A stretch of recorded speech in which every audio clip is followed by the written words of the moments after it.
세 번째 시간인데요. 내가 경험하는 새천사의 복음. 우리가 다른 사람에게 전하기 전에 우리가 그 기별을 좀 경험하자라고 하는 취지로 말씀을 드리는 겁니다. 우리가 복음을 누군가에게 전할 때에 우리 예수 그리스도를 만나야 뭐 할 수 있어요?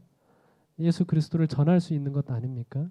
우리가 새천사의 기별도 마찬가지라고 생각이 듭니다. 이 마지막 때에 전해야 할 기별인데요. 이것을 우리가 경험하지 않으면 우리가 다른 사람에게 전하기 어려운 복음이 되지 않을까 생각이 돼서 말씀을 드리는 겁니다. 여러분 이거 기억나시나요? 어렸을 때 최고 선물이었는데 지금도 슈퍼에 있는지 모르겠네요. 샤브레라는 과자 저거 지금 종합 과자 선물 세트 안에는 있는지 없는지 모르겠는데 저희는 꼭 이게 들어갔었던 것 같아요. 이게 특별히 맛있는 건 아닌데 왜 이 다른 과자들은 많이 잊어버렸는데 이 과자는 잊어버리지 않았는지 모르겠어요. 이 종합 선물 세트 받으면 뭐 어린이날 또 혹은 이제 명절날 이렇게 어른들이 서울에 계시던 어른들이 내려오셔서 선물을 줬는데 먹고 싶었던 각종 과자들이 들어 있어서 얼마나 아껴 먹고 또 아껴 먹었는지 모릅니다. 심지어 껌도 귀해서 하루 종일 씹다가 잠들 때쯤에는 벽지에 이렇게 붙여놨다가 다음날 다시 씹고 그렇게 했거든요. 근데 이제 형보다 늦게 일어나면 사태가 터집니다. 형이 먼저 씹어버려가지고 울기도 하고 그렇게 했었던 겁니다. 그래서 우리 어릴 적 꿈이 뭐냐면 대통령 아니면 선생님 그 다음에 슈퍼 사장님이었었습니다. 제가 이제 말씀을 준비하면서 어렸을 적 그런 생각이 나면서 과자 가게가 하늘이라면 하나님께서 저런 종합 선물 세트와 같은 것들을 우리에게 주시지 않으셨을까요? 그 꿈을 좀 가져라. 하늘이 슈퍼다. 슈퍼마켓이다. 요 종합 선물 세트에 나와 있는 거 하늘에 가면 뭐 있다? 다 있다. 이런 종합 선물 세트 있지 않을까요? 그게 뭘까요? 저는 이 선물 주셨다고 믿고요. 저는 그게 안식일이라고 믿습니다. 그래서 오늘 안식일이 점점 좋아진다라고 하는 제목으로 좀 말씀을 나누겠습니다. 셋째 천사의 기별 말씀을 좀 읽겠습니다. 또 다른 천사 곧 셋째가 그 뒤를 따라 큰 음성으로 이르되 만일 누구든지 짐승과 그의 우상에게 경배하고 이마에나 손에 표를 받으면 그도 하나님의 진노의 포도주를 마시리니 그 진노의 잔에 섞인 것이 없이 부은 포도주라. 거룩한 천사들 앞과 어린 양 앞에서 불과 유황으로 고난을 받으리니 그 고난의 연기가 세세토록 올라가리로다. 짐승과 그의 우상에게 경배하고 그의 이름 표를 받는 자는 누구든지 밤낮 쉼을 얻지 못하리라 하더라. 성도들의 인내가 여기 있나니 그들은 하나님의 계명과 예수에 대한 믿음을 지키는 자니라. 전체적으로 보면 부정적인 메시지처럼 보입니다. 그러나 그것이 오늘날 매우 긴박한 기별이기 때문에 전체적인 내용이 부정적으로 되어 있습니다만 이 기별은 첫째, 둘째, 셋째 천사의 기별을 종합하는 것이라고 볼 수 있습니다. 여기 셋째 천사의 기별은요, 이 세 천사의 기별의 중심에 있습니다. 첫째 천사의 기별은 경배라고 하는 주제로 같이 공통적이고요. 둘째 천사의 기별은 이제 진노의 포도주라고 하는 기별. 그리고 이 세 천사의 기별이 마친 다음에 하늘에서 한 음성이 들리죠. 여기서 쉼이라고 하는 주제로. 그래서 이 세 천사의 기별 가운데 중심에는 이 셋째 천사의 기별이 있습니다. 그리고 이 셋째 천사의 기별의 핵심은 뭐니 해도 하나님의 계명 그리고 예수 믿음입니다. 근데 이 주제는요. 첫째 천사의 기별에서 강조하고 있었던 하나님을 두려워하고 영광을 돌리고 심판, 이 경배라고 하는 것과 이 계명은 좀 연관되어 있습니다. 믿음이라고 하는 것은 두 번째 천사의 기별에서 강조했던 하나님의 진노, 포도주 그리고 셋째 천사의 기별에 나오는 고난과 인내 이것들에 대하여 적절하게 대응하는 것이 믿음이라고 볼 수 있죠. 그래서 셋째 천사의 기별은 세 천사의 기별에서 언급하고 있는 대부분의 내용들을 다 다루고 있습니다. 그래서 엘렌 화이트는 셋째 천사의 기별을 좀 이렇게 요약을 했습니다. 이 기별은 담보물 대신 주님을 믿음으로 말미암는 의를 증거하는 것이다 라고 이야기하고 있습니다. 그리고 우리에게 하나님의 모든 계명을 순종해야 된다라고 하는 것에 방점이 있는 것이 아니라 하나님의 모든 계명을 순종함으로 나타내신 뭐를 받아들이도록? 그리스도의 의를 받아들이도록 사람들을 초청하였다. 많은 사람들은 예수님의 모습을 상실했는데 그들의 눈을 돌려 누구를 보고? 주님의 신성, 주님의 공로, 인류를 위한 주님의 변함없는 사랑을 주목할 필요가 있었고요. 모든 권세를 당신의 손에 쥐고 계심으로 그분께서는 인간에게 풍성한 은사들을 이제부터 뭐 하실 수 있고 나누어 주실 수 있고 가련한 인간에게 당신 자신의 의에 고귀한 은사를 나누어 주실 수 있다. 바로 이것이 뭐라고요? 세상에 전해야 할 기별이고 이것이 바로 셋째 천사의 기별이다라고 이야기하고 있습니다. 이 기별이 온 세상에 전해질 때는 무엇도 같이 전해져요? 성령의 놀라운 능력이 부어지면서 전해질 것이다 라고 이렇게 말씀을 하고 있습니다. 그리고 이 말씀을 연구하면서 정말 특별히 셋째 천사의 기별에서 강조되고 있는 이 안식일이 믿음으로 말미암는 의를 경험하게 하는 것이구나 라고 하는 것을 또한 깨닫게 됩니다. 셋째 천사의 기별의 이제 주요 쟁점도 뭐냐 하면 우리 계시록 14장에 보면 이 14만 4천인이 어린 양과 함께 뭐합니까? 서서 노래합니다. 그런데 셋째 천사의 기별에 우상을 경배하는 자들은 어린 양 앞에서 뭘 받아요? 불과 유황으로 고난을 받게 된다라고 되어 있죠. 이 14만 4천인은 그 이마에 아버지와 어린 양의 이름이 기록되어 있고 이 우상 숭배한 자들은 짐승의 표가 기록되어 있다라고 말씀하고 있습니다. 뭐 우리가 계시록 13장에 보면 통해서 보면 이런 내용이죠. 그래서 바다에서 올라오는 이 짐승이 각 족속과 백성과 방언과 나라를 다스리는 권세를 받았고요. 이 짐승을 위해서 새끼양 같은 짐승이 모든 자, 작은 자, 큰 자, 부자, 가난한 자, 자유인이나 종들에게 다 뭘 강요해요? 네, 짐승의 표를 강요합니다. 이에 대응해서 하나님은 모든 민족과 종족과 백성에게 뭘 전해서? 복음을 전해서 뭘 받게 합니까? 하나님의 인을 받게 하는 것이죠. 저는 14만 4천인에 좀 주목하고 싶은데요. 이 14만 4천과 이제 하나님의 인이 어떤 관련이 있는가 좀 살펴보면 계시록 14장 1절에 보면 14만 4천은 이마에는 뭐가 기록되어 있다고 되어 있어요? 어린 양의 이름과 그 아버지의 이름을 쓴 것이 있다라고 기록이 되어 있는데 이 똑같은 14만 4천에 대해서 설명을 하면서 계시록 7장에는 뭘 받았다? 하나님의 종들의 이마에 인치기까지라고 하면서 이 14만 4천은 하나님의 인을 받았다라고 기록되어 있습니다. 그래서 어린 양의 이름과 그 아버지의 이름을 쓴 것과 하나님의 인은 같은 거예요, 다른 거예요? 같은 거예요. 그렇죠? 하나님의 인을 받았다라고 하는 것은 그 이마에 뭐가 기록되어 있다?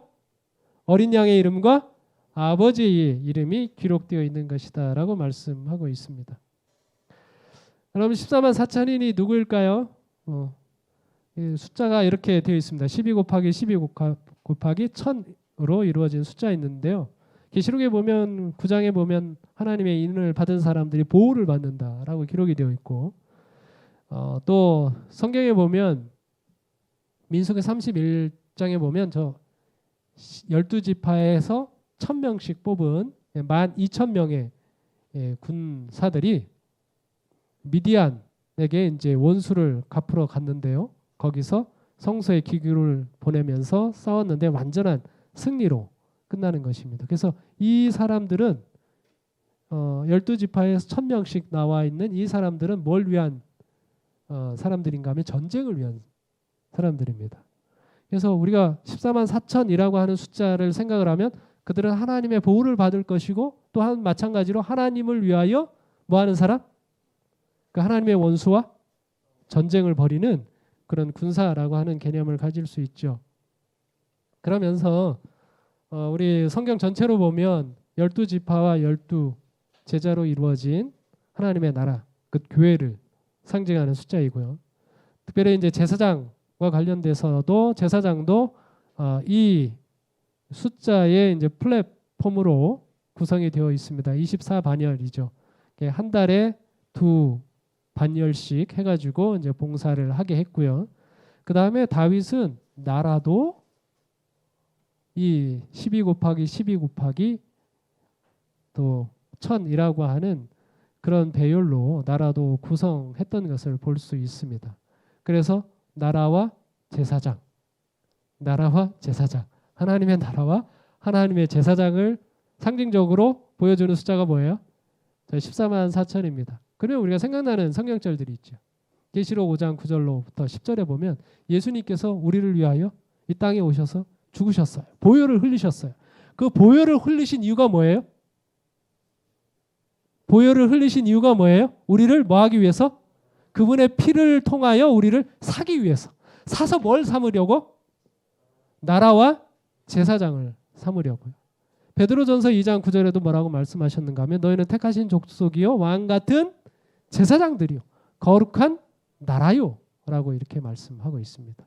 그래서 14만 4천은 하나님과 언약을 맺은 그분의 백성, 그분의 나라, 그분의 제사장 역할을 하는 그런 소유된 백성을 의미한다고 볼 수 있습니다. 그래서 이 언약된 백성에게 성령으로 인을 치시죠. 이게 고린도후서, 에베소 4장 30절에 보면 성령으로 우리 마음에 뭐예요? 너는 나의 백성이다. 이렇게 인을 치는 겁니다. 하나님의 인을 받는다라고 하는 것은 뭐냐면 하나님께서 우리에게 그냥 겉에다가 이렇게 인을 치시는 게 아니라 우리의 마음을 보시고 내가 네 마음을 보니까 정말 너는 나와 마음이 합한 사람이구나 라고 할 때 치는 게 뭐예요? 하나님의 인입니다. 그럼 우리가 어떻게 하면 하나님의 마음을 닮아갈 수 있을까요? 우리가 어떻게 하면 하나님의 마음과 우리의 마음이 일치될 수 있을까요? 하나님께서 이 언약을 마음에 이렇게 인을 치실 때 사용했던 구약의 이제 대표적인 게 두 가지가 있습니다. 하나는 할례입니다. 너는 나의 백성이야라고 할 때 그 표로 할례를 했었죠. 그 다음에 또 하나는 안식일입니다. 자, 그런데 이 할례는요 신약에 와서 이 살아 있었던 이 할례는 육체에 있었던 이 할례는 무엇으로 바뀌는가 하면 침례로 변경이 됩니다. 그래서 우리가 지금은 하나님의 백성이 되기 위해서 할례를 받지 않아요. 뭘 받아요? 우리가 침례를 받습니다. 자, 그런데 이 안식일은 어디에 있었어요? 돌판에 있었는데 히브리서 8장 9절로 10절에 넘어오면 이 돌판에 있었던 이 언약의 표가 어디로 옮겨져요? 우리 마음으로 옮겨집니다. 더 견고하여지죠. 여기 보면 10절에 또 주께서 이르시되 그날 후에 내가 이스라엘 집과 맺을 언약은 이것이니 내 법을 그들의 어디에 두고? 생각에 두고 그들의 마음에 이것을 기록하리라. 나는 그들에게 하나님이 되고 그들은 내게 백성이 되리라. 그래서 여러분 안식일을 생각하실 때 이 하나님께서 우리에게 안식일을 왜 주셨는가 하면 우리 마음을 뭐하게? 하나님을 닮아가도록 우리의 마음을 하나님과 일치시키도록 하기 위하여 이 안식일 계명을 주셨다라고 생각하셔야 합니다. 안식일의 관계도 한번 좀 더 살펴볼게요. 여기 성경에 보면 이름이라고 말씀하셨는데 그 이름이라고 하는 것이 성경에서는 뭐 대략적으로 크게 보면 이런 개념이 있습니다. 내가 누구의 이름을 안다라고 하는 이야기는 그를 잘 안다는 의미입니다. 하나님께서 누군가의 이름을 부르시잖아요. 그러면 하나님이 그냥 여기 우리 70억, 80억 인구 중에 그냥 아는 그런 정도가 아니라 그 사람에 대해서 깊이 잘 안다라고 하는 그런 의미가 담겨져 있고요.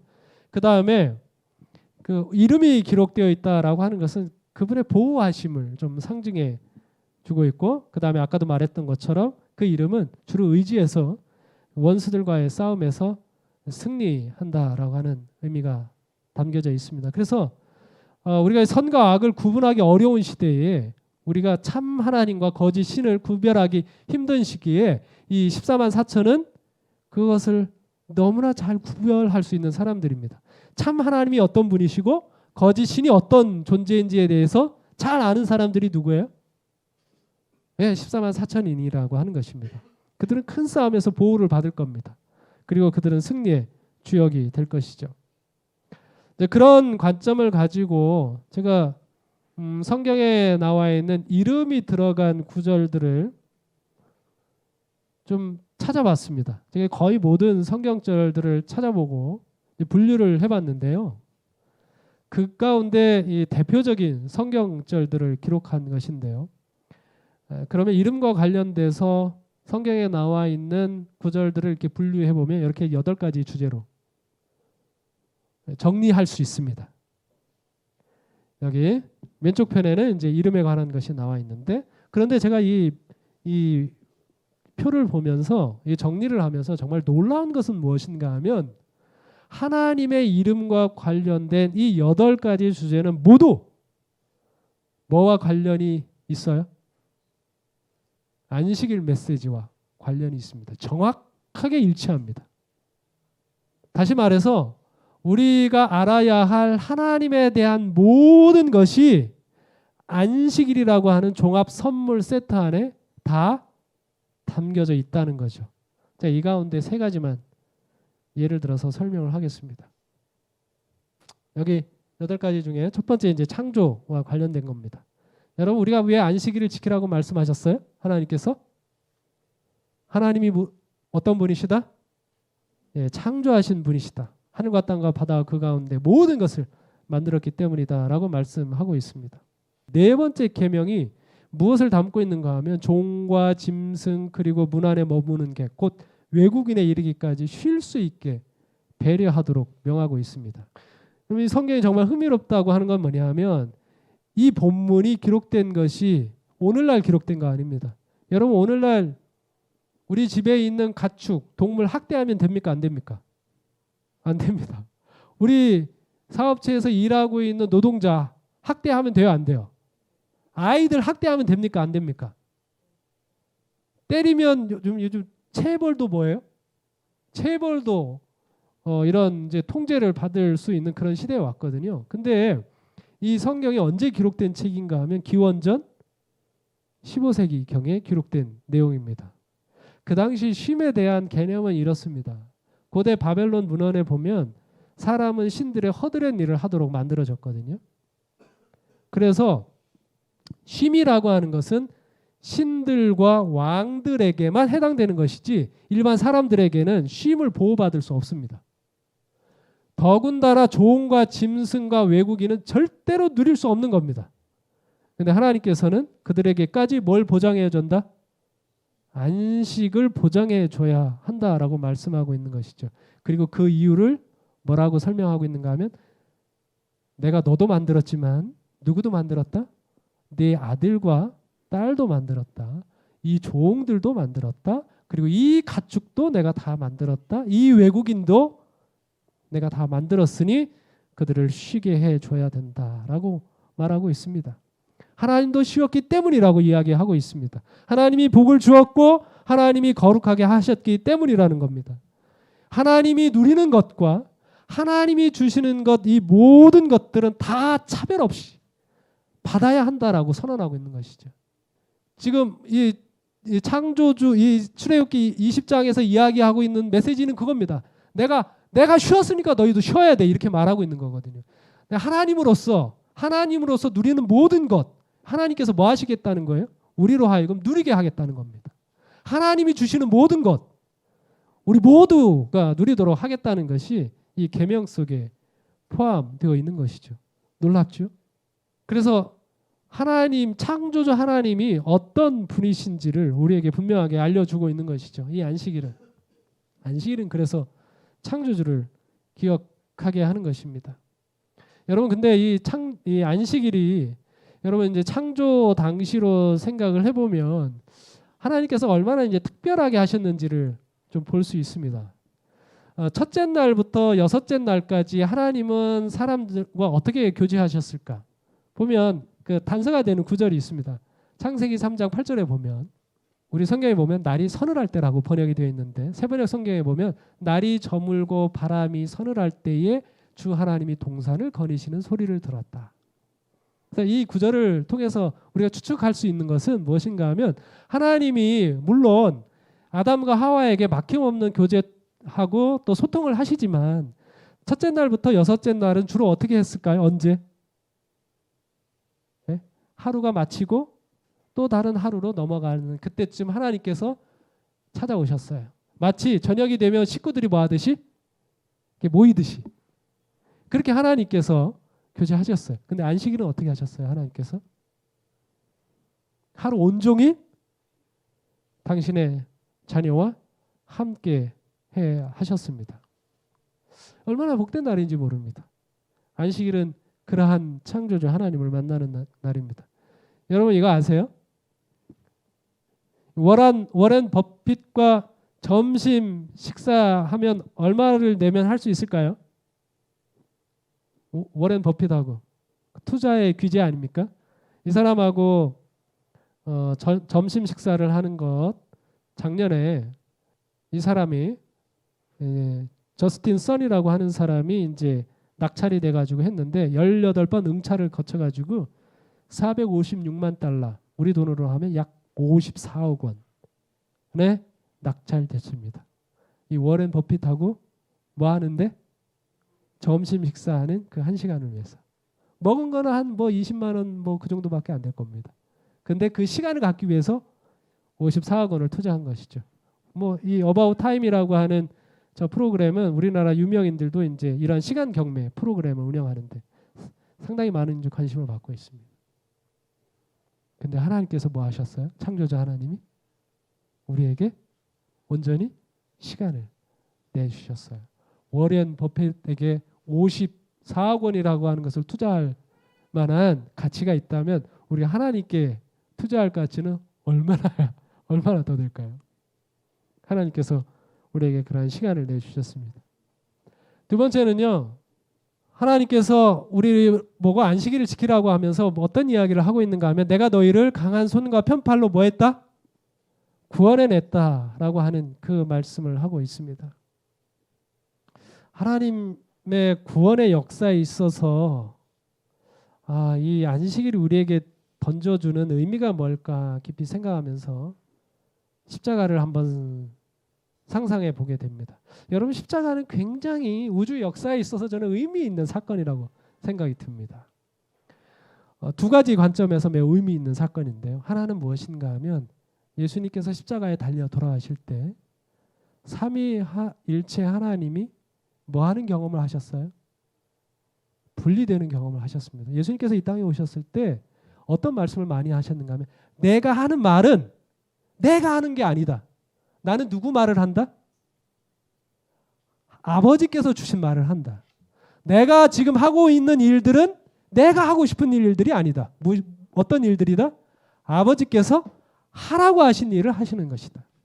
내가 떠나가면 성령께서 오실 것이다. 그런데 성령께서는 어떤 말을 할 것이냐? 자기 말 하지 않고 내가 너희들에게 이미 가르친 말을 다시 생각나게 하고 그 말씀을 다시 그 의미를 가르쳐 줄 것이다. 이렇게 말씀하셨어요. 그러니까 아버지 하나님과 아들 하나님과 성령 하나님께서 얼마나 일치가 되신 분이신지에 대하여 강조하셨는지 모릅니다. 그런데요, 우주의 역사에 있어서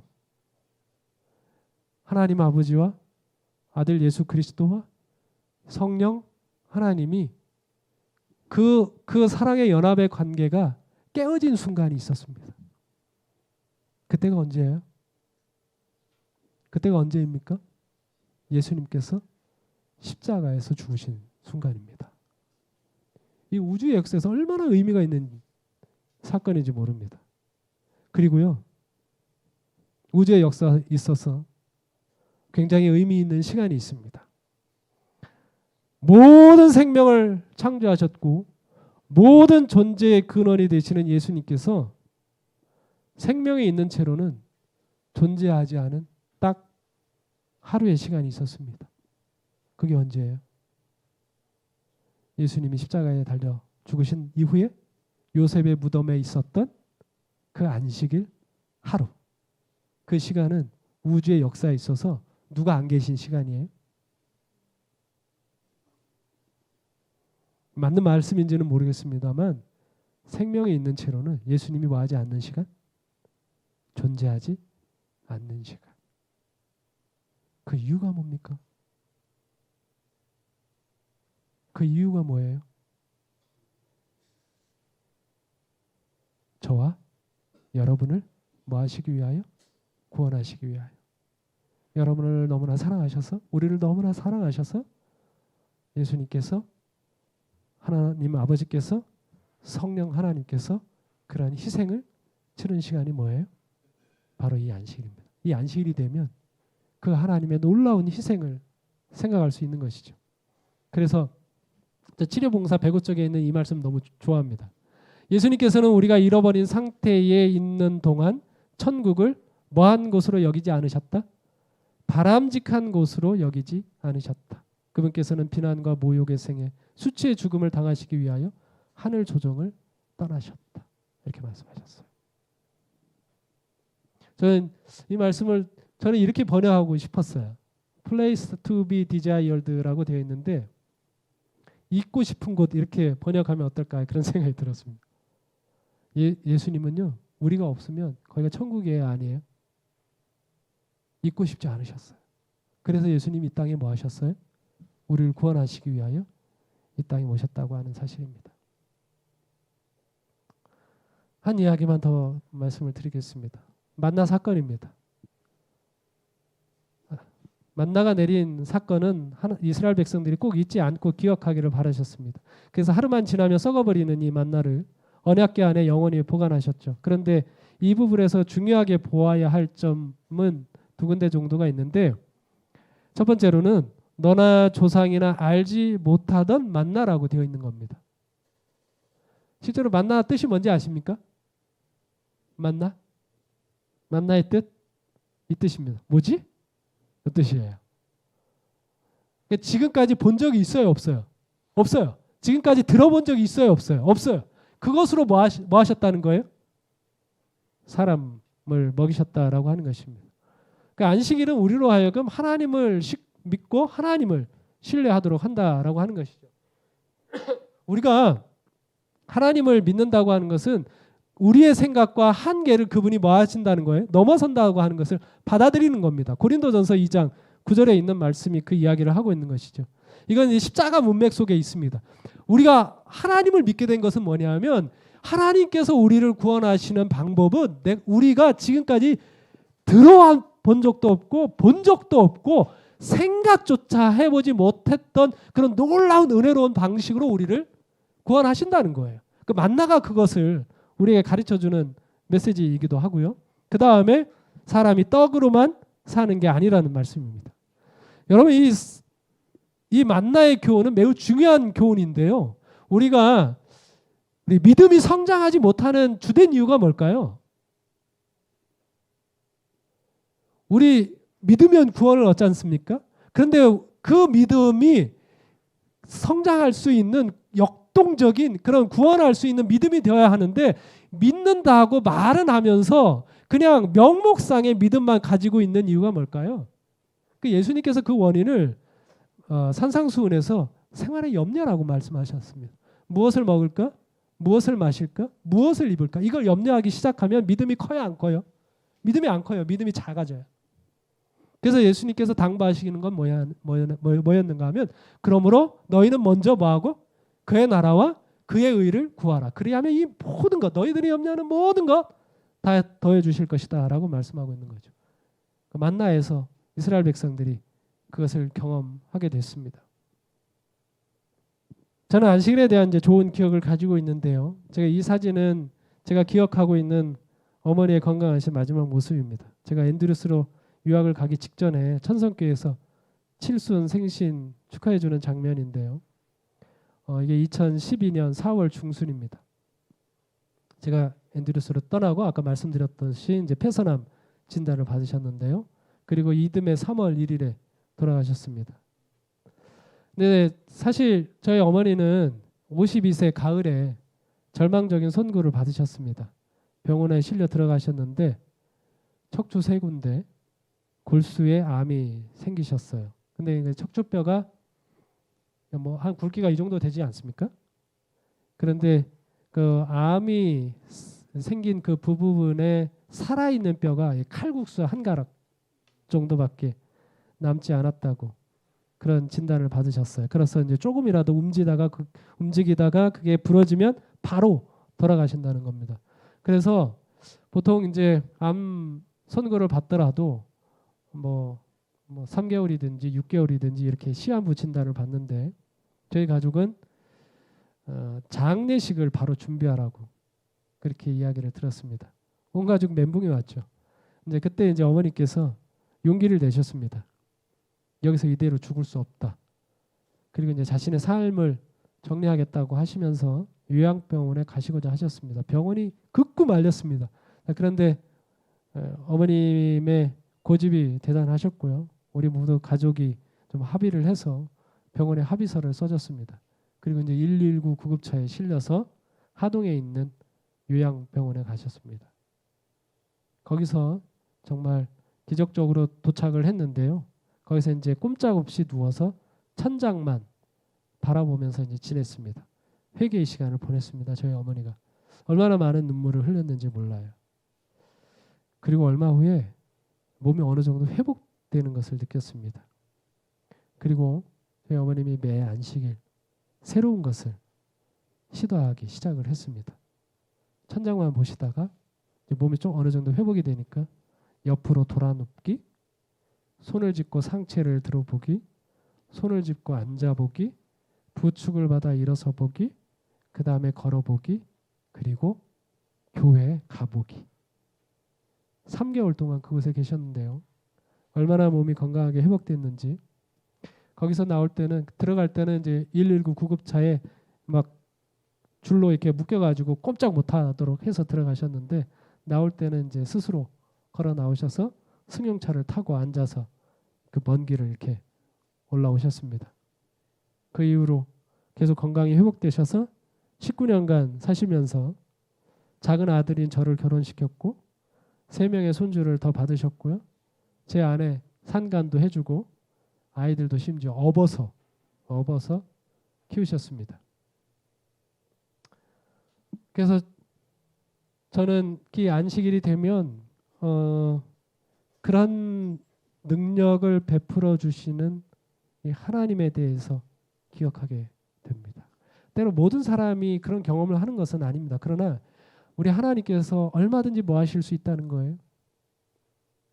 뭐 하실 수 있다는 거예요? 우리로 하여금 그런 기적과 같은 방법으로 우리가 지금까지 보지도 못했고 듣지도 못했고 생각지도 못했던 방식으로 우리의 필요를 얼마든지 뭐 해줄 수 있다? 채워주실 수 있다라고 하는 그런 믿음을 갖게 되는 거죠. 다시 한번 이 안식일은 우리로 하여금 하나님을 깊이 알게 하는 그런 역할을 하게 됩니다. 그래서 우리 마음에 하나님의 이름을 새겨 넣는 것이죠. 하나님이 얼마나 소중한지를, 그 하나님이 얼마나 우리를 사랑하시는지를, 하나님이 우리를 얼마나 은혜롭게 여기시는지를 새기게 되는 겁니다. 마지막 날 사건에 보면 살아계신 하나님의 이는 품성에 그리스도의 모습을 지니고 있는 자들에게만 처질 것이다. 이렇게 이야기했고요. 사도행전에도 보면 이 세상에 그들의 마음은 하나님께 성멸되었다. 그들의 마음과 뜻을 다하여 하나님을 섬겼으므로 이제 하나님께서는 그 이마에 당신의 이름을 두실 수 있으시다. 그래서 안식일은 그리스도를 알아가게 하고 그분의 품성을 닮아가는 시간입니다. 그러니까 안식일에 와서 우리 성도님들 싸우지 말고 뭔 일이 있어도 좀 토라지지 말고 서로 많이 존중해주고 먼저 섬기고 그렇게 했으면 좋겠습니다. 우리가 평소에 만날 일이 없으니까 안식일에 만나가지고는 막 싸우고 이런 모습을 보면 너무 마음이 아픕니다. 뭐 그건 이제 성도님들 이야기뿐만 아니라 저도 마찬가지입니다. 근데 안식일은 뭐 하는 시간이에요? 하나님의 품성을 닮아가는 그런 시간입니다. 린 바합이라고 하는 사람이요, 즐겁게 안식할 날이라고 하는 책에 이렇게 기록을 했습니다.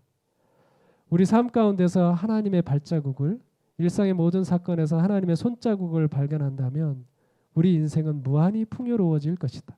이 모든 것을 알아차리는 데는 뭐가 필요하다? 시간이 필요하다. 하루 동안 온전히 멈출 수 있는 안식일은 하나님의 손길에 주목하도록 우리를 훈련시킨다. 우리는 삶이 우리에게서 비롯된 것이 아니며 모든 사랑이 선물로서 우리에게 주어졌고 하나님의 은혜가 우리를 감싸고 채운다는 사실 안에서 쉼을 누려야 한다. 하나님의 사랑과 은혜는 우리가 자격이 있어서가 아니라 그것이 곧 하나님의 성품이기 때문에 우리에게 주어진다. 안식일은 우리에게 하나님 안에서 쉼으로써 그 사랑과 은혜를 경험하라고 요구한다. 안식일은 삶을 파괴하는 이 세상의 요소들로부터 벗어나게 해준다. 안식일은 진정 우리 시대를 위한 보다 선물이다. 우리가 하나님의 은혜를 생각하고 하나님의 사랑을 생각하고 그것을 누리고 그것을 경험하는 데는 뭐가 필요해요? 시간이 필요해요. 잠깐 하는 것으로는 부족하다는 것입니다. 그런데 하나님께서 우리에게 뭘 주셨어요? 안식일을 주셨어요.